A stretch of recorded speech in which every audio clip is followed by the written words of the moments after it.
Assalamualaikum warahmatullahi wabarakatuh. Selamat malam Bapak Ibu dimanapun berada, semoga senantiasa diberikan kesehatan selalu.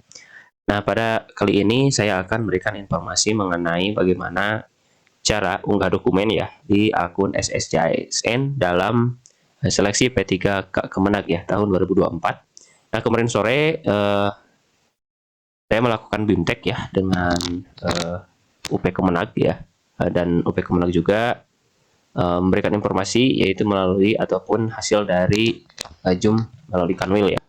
Nah, di sini hasil BIMTEK-nya yaitu dalam proses unggah dokumen ya di persyaratan. Nah, di sini ada hasilnya ya setelah direkap. Pendidikan S1 ya, wajib unggah sertifikat ya. Kemudian boleh menggunakan akreditasi terbaru apabila misalkan sertifikat prodinya itu tidak ada ataupun kadaluarsa ya. Nah, kemudian untuk upload sertifikat itu harus sesuai dengan tahun lulus ya, di antara tahun lulus. Kemudian di sini juga dokumen asli ya.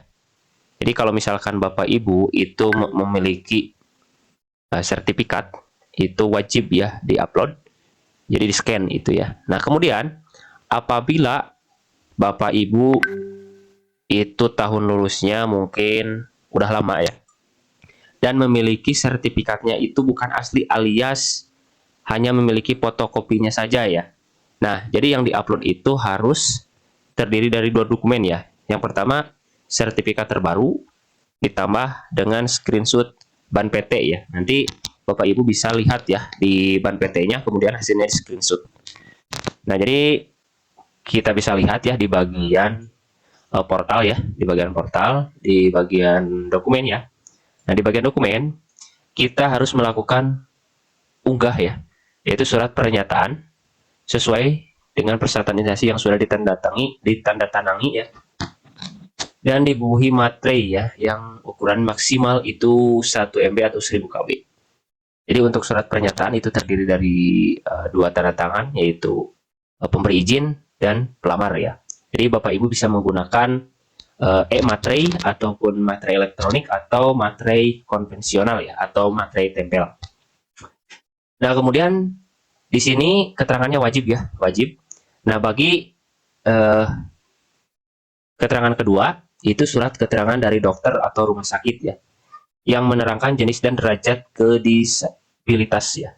Jadi di sini bagi Bapak Ibu yang kondisinya normal ya, itu tidak perlu diunggah ya, ataupun diabaikan saja. Nah, apabila misalkan ada Bapak Ibu yang melamar kondisinya ataupun memiliki kedisabilitasannya ya, itu boleh diunggah ya keterangan dari puskesmas ataupun rumah sakit. Nah, kalau misalkan Bapak Ibu itu normal ya, tidak dipilih ya, itu diabaikan. Kemudian di sini ada juga surat lamaran sesuai dengan persyaratan instansi. Jadi surat lamaran ya yang kemarin sudah dibubuhi materi ya.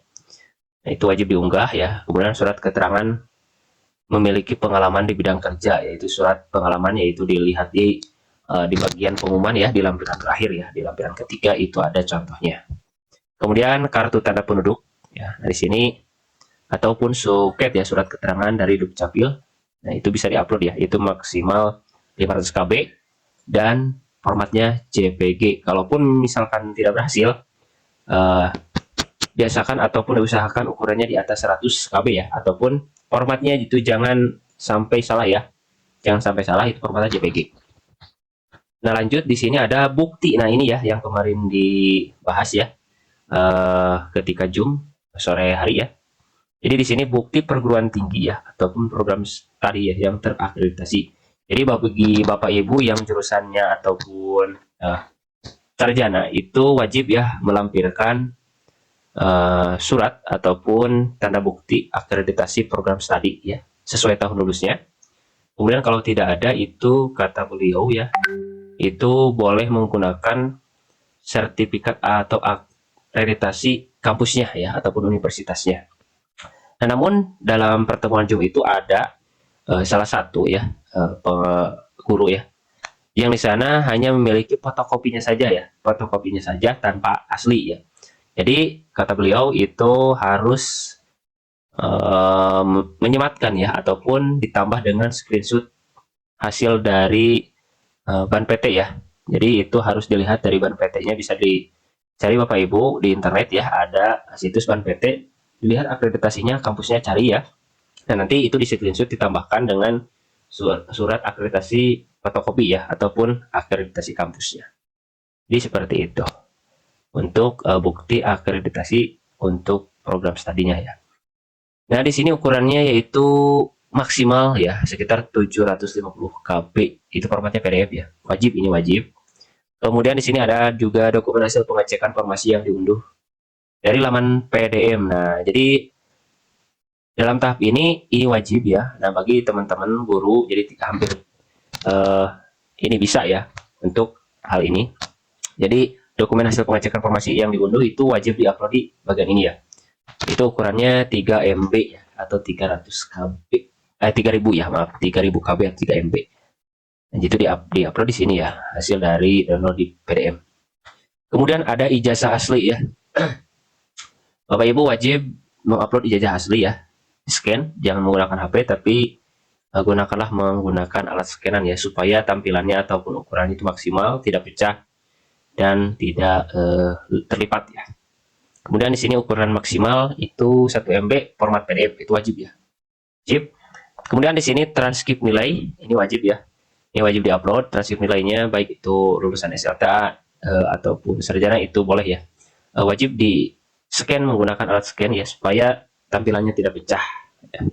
Kemudian di sini juga ada pas foto formal terbaru ya, berlatar belakang berwarna merah. Nah, ini ukurannya maksimal 500 KB format JPG. Ini wajib ya, foto terbaru latar belakang merah. Baik, bagi Bapak Ibu yang melamar di sini jangan terburu-buru. Walaupun ini pendaftaran ya, batas akhirnya tanggal 4 ya, tanggal 4 jam 23.59 itu ditutup pendaftarannya. Jadi jangan terburu-buru, silakan teliti supaya Bapak Ibu dalam proses penguploadan dokumen ini tidak TMS ya. Kalau misalkan salah upload ataupun ada yang salah ya, maka akan TMS. Jadi lihatlah sebelum resume ya, sebagai calon P3 Kemenag ya. Semoga informasi ini bermanfaat. Jangan lupa like, komen, dan subscribe. Sekian dan terima kasih. Assalamualaikum warahmatullahi wabarakatuh.